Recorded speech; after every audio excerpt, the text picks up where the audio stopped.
श्रीगणेशाय नमः। गुरुर्ब्रह्मा गुरुर्विष्णु गुरुर्देवो महेश्वर गुरु साक्षात् परब्रह्म तस्मै श्री गुरुवे नमः। त्वमेव माता च पिता त्वमेव त्वमेव बन्धु च सखा त्वमेव त्वमेव विद्या द्रविणं त्वमेव त्वमेव सर्वं मम देव देव।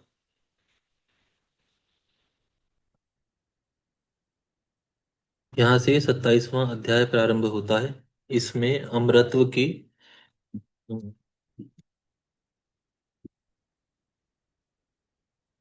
इसमें अमरत्व प्राप्त करने की चार यौगिक साधनाओं का वर्णन किया जा रहा है। कहते हैं, अब जिस प्रकार उन्हें तेज से सिद्धि की प्राप्ति होती है उसे मैं आपसे कहूंगा। जहां दूसरों की बातचीत का कोलाहल ना हो, ऐसे शांत एकांत स्थान में सुखासन पर बैठकर चंद्रमा और सूर्य यानी वाम और दक्षिण नेत्र की कांति से प्रकाशित मध्यवर्ती देश अर्थात भ्रूमध्य भाग में जो अग्नि का तेज अव्यक्त रूप से प्रकाशित होता है उसे आलस्य रहित योगी प्रकाश रहित अंधकार पूर्ण स्थान में चिंतन करने पर निश्चय ही देख सकता है। योगी यत्न पूर्वक नेत्रों को हाथ की अंगुलियों से कुछ दबाकर उनके तारों को देखते हुए एकाग्र चित्त से आधे मुहूर्त तक उनका ध्यान करे। उसके बाद ध्यान करता हुआ वह अंधकार में श्वेत, रक्त, पीत, कृष्ण तथा इंद्रधनुष के समान कांति वाले ईश्वरीय तेज को देखे।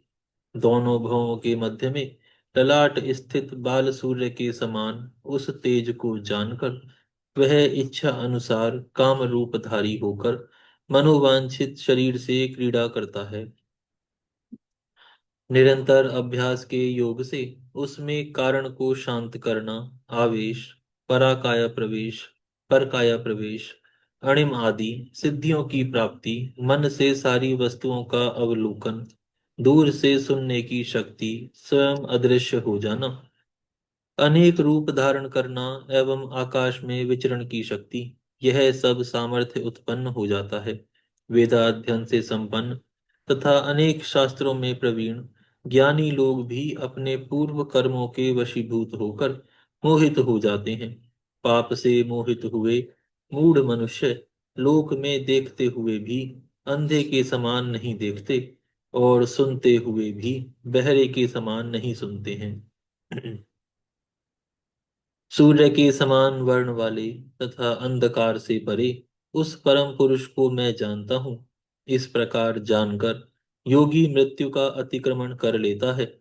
मुक्त होने के लिए इसके अतिरिक्त अन्य उपाय नहीं है। हे देवी, मैंने तेज तत्व के चिंतन की यह उत्तम विधि आपसे कह दी, जिसके द्वारा काल को जीतकर योगी अमरत्व को प्राप्त हो जाता है। हे देवी, अब मैं इससे भी उत्कृष्ट बात कहूंगा, जिससे मृत्यु नहीं होती। तुम सावधानी पूर्वक एकाग्र मन से सुनो। हे देवी, प्राणियों की तथा ध्यान करने वाले योगियों की तुरीयावस्था होती है। स्थिर चित्त वाले योगी को सुखद आसन पर यथास्थान स्थित हो शरीर को ऊंचा उठाकर दोनों हाथ संपुटित कर चोंच के आकार वाले मुख से धीरे धीरे वायु का पान करना चाहिए।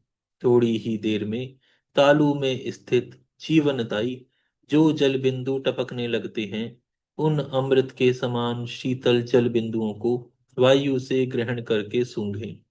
इस प्रकार प्रतिदिन उसे पीने वाले योगी मृत्यु के वशीभूत नहीं होते हैं और यह दिव्य शरीर वाला महातेजस्वी और भूख प्यास से रहित हो जाता है। वह मनुष्य बल में हाथी के समान, वेग में घोड़े के समान, दृष्टि में गरुड़ के समान, दूर से सुनने की शक्ति वाला, कुंडल के समान घुंघराले काले केशों वाला और गंधर्वों एवं विद्याधरों के समान स्वरूप वाला होता है। और बुद्धि में गुरु बृहस्पति के समान होकर देवताओं के 100 वर्ष तक जीवित रहता है। ऐसा करता हुआ वह सुखपूर्वक स्वेच्छाचारी रहकर आकाश में भ्रमण करता है।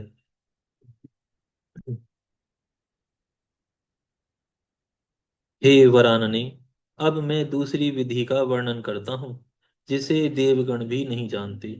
तुम प्रयत्न पूर्वक उसका श्रवण करो। योगी अपनी जीभ को सिकोड़कर तालू में लगाने का अभ्यास करे।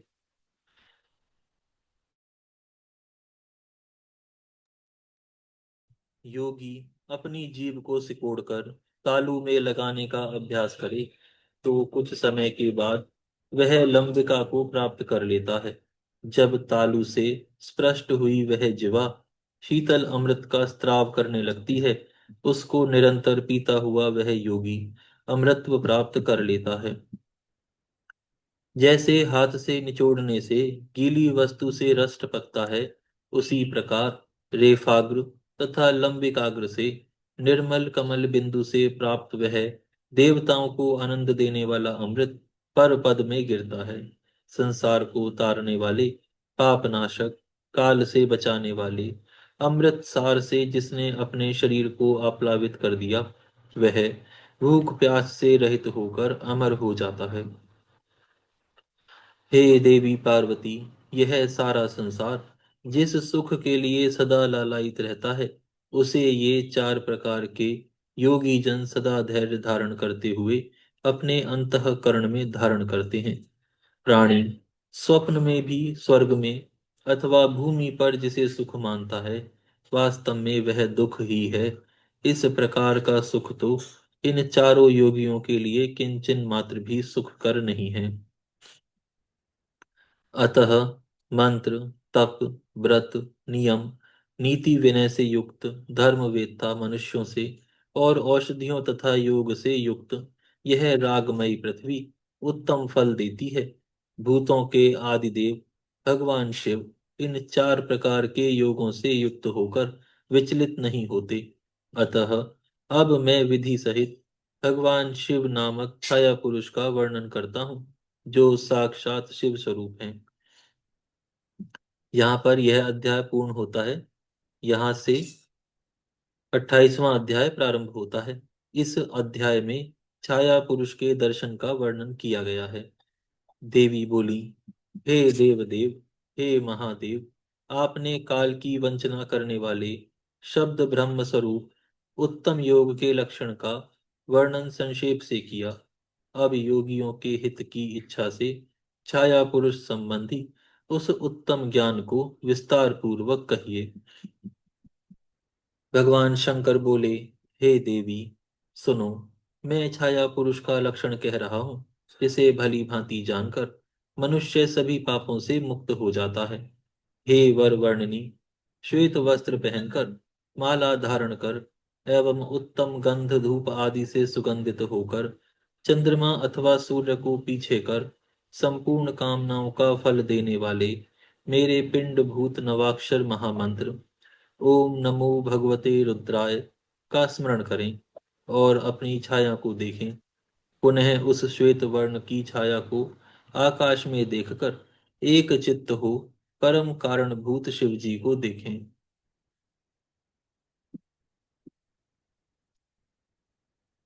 ऐसा करने से उसे ब्रह्म की प्राप्ति होती है और वह ब्रह्म हत्या आदि पापों से छूट जाता है। ऐसा काल वेदताओं ने कहा है, इसमें संशय नहीं है। यदि उस छाया में अपना सिर दिखाई ना पड़े तो 6 महीने में मृत्यु जाननी चाहिए। ऐसे योगी के मुख से जिस प्रकार का वाक्य निकलता है, उसके अनुरूप ही फल होता है। शुक्ल वर्ण की छाया होने पर धर्म की वृद्धि और कृष्ण वर्ण की होने पर पाप की वृद्धि जाननी चाहिए। रक्त वर्ण की होने पर बंधन जानना चाहिए तथा पीत वर्ण की होने पर शत्रु बाधा समझनी चाहिए। छाया के नासिका रहित होने पर बंधुनाश और मुख रहित होने पर भूख का भय रहता है। कटी रहित होने पर स्त्री का नाश और जंघा रहित होने पर धन का नाश होता है। एवं पाद रहित होने पर विदेश गमन होता है। यह छाया पुरुष का फल मैंने कहा। हे महेश्वरी, पुरुष को प्रयत्न पूर्वक इसका विचार करना चाहिए। हे महेश्वरी, उस छाया पुरुष को भली भांति देखकर उसे अपने मन में पूर्णतः सन्निविष्ट करके मन में मेरे नवात्मक नवाक्षर मंत्र का जप करना चाहिए, जो कि साक्षात मेरा हृदय ही है। 1 वर्ष बीत जाने पर वह मंत्र जापक ऐसा कुछ नहीं है जिसे सिद्ध ना कर सके। वह अणिमा आदि 8 सिद्धियों को तथा आकाश में विचरण की शक्ति को प्राप्त कर लेता है। अब इससे भी अधिक दुष्प्राप्य शक्ति को प्राप्त करने वाले ज्ञान का वर्णन करता हूँ, जिससे ज्ञानियों के समक्ष संसार में सब कुछ सामने रखी हुई वस्तु की भांति प्रत्यक्ष दिखाई पड़ने लगता है। सर्पाकार कुंडली, जो लोक में अजय कही जाती है, उसका वर्णन करता हूँ। वह मार्ग में स्थित हुई मात्रा केवल दिखती है, किंतु पढ़ी नहीं जाती। जो ब्रह्मांड के शिरोभाग पर स्थित है, वेदों के द्वारा निरंतर स्तुत है, संपूर्ण विद्याओं की जननी है, गुप्त विद्या के नाम से कही जाती है। वह जीवों के भीतर स्थित होकर हृदयाकाश में विचरण करने वाली कही गई है। वह दृश्य, अदृश्य, अचल, नित्य, भक्त, व्यक्त, अव्यक्त और सनातनी है। वह अवर्ण, वर्ण संयुक्त तथा बिंदु मालिनी कही जाती है। उसका सर्वदा दर्शन करने वाला योगी कृतकृत्य हो जाता है। सभी तीर्थों में स्नान करने के बाद दान का जो फल होता है एवं संपूर्ण यज्ञों से जो फल प्राप्त होता है, वह बिंदु मालिनी के दर्शन से मिलता है। इसमें संदेह नहीं है, यह मैं सत्य कह रहा हूँ। हे देवी, सभी तीर्थों में स्नान करने से तथा सभी प्रकार के दान करने से जो फल मिलता है एवं संपूर्ण यज्ञों के अनुष्ठान से जो फल मिलता है, वह फल मनुष्य इसके दर्शन से प्राप्त कर लेता है। हे महेशानी, अधिक कहने से क्या लाभ, उसके सभी मनोरथ पूर्ण हो जाते हैं। अतः बुद्धिमान पुरुष को योग ज्ञान का नित्य अभ्यास करना चाहिए। अभ्यास से सिद्धि उत्पन्न होती है, अभ्यास से योग बढ़ता है, अभ्यास से ज्ञान प्राप्त होता है और अभ्यास से मुक्ति मिलती है। अतः बुद्धिमान को मोक्ष के कारणभूत योग का निरंतर अभ्यास करते रहना चाहिए। हे देवी, इस प्रकार मैंने भोग एवं मोक्ष देने वाला योगाभ्यास आपसे कहा। अब आप और क्या पूछना चाहते हो, उसे बताओ, मैं तुम्हें सत्य सत्य बताऊंगा। हम यहाँ आज विराम करते हैं, फिर कल से प्रारंभ करेंगे। हे गौ माता, आप सभी देवताओं की माता, सभी पुण्य का पुण्य, सभी तीर्थों का तीर्थ हैं। हम सभी आपको दंडवत प्रणाम करते हैं। आपकी कृपा सदैव हम सब पर बनी रहे।